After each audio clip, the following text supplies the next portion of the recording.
நடிகர் ரவிமோகனின் சொத்துக்களை முடக்கம் செய்யக்கோரி பாபி டச் கோல்டு தயாரிப்பு நிறுவனம் மனு தாக்கல் செய்ய உயர்நீதிமன்றம் அனுமதி அளித்திருக்கு.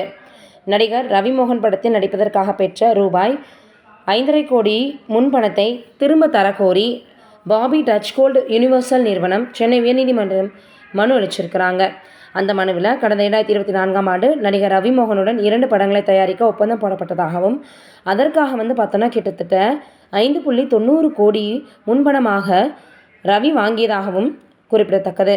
அதோட படத்திற்கான கால்ஷீட் கொடுத்தும் படப்பிடிப்பு பணிகளை தொடங்காதனால இழப்பு ஏற்பட்டதாக இப்போது பாபி டச் கோல்டு யூனிவர்சல் நிறுவனம் அந்த பணத்தை சொந்த தயாரிப்பு அல்லது சொந்த செலவுகளுக்கு பயன்படுத்த வாய்ப்புள்ளதால் பணத்தை திரும்ப தரக்கோரி வலியுறுத்தியிருக்கிறாங்க. மேலும் பரோகோட் படத்தை தயாரிக்கவும் அதேபோல் வேறு நிறுவன தயாரிப்பில் நடிக்கும் ரவிமோகனுக்கு தடை விதிக்கணும்னு அந்த நிறுவனம் மனுவில் சொல்லியிருக்கிறாங்க. இந்த மனுவை விசாரித்த நீதிபதி கிட்டத்தட்ட பார்த்திங்கன்னா 5.25 கோடிக்கு உத்தரவாதத்தை தாக்கல் செய்ய வேணும் அப்படின்னும் உயர்நீதிமன்ற உத்தரவை பின்பற்றாததால் நடிகர் ரவிமோகனின் சொத்துக்களை முடக்கம் செய்யக்கோரி பட தயாரிப்பு நிறுவனம் மனு தாக்கல் செய்ய அனுமதி அளிச்சிருக்காங்க.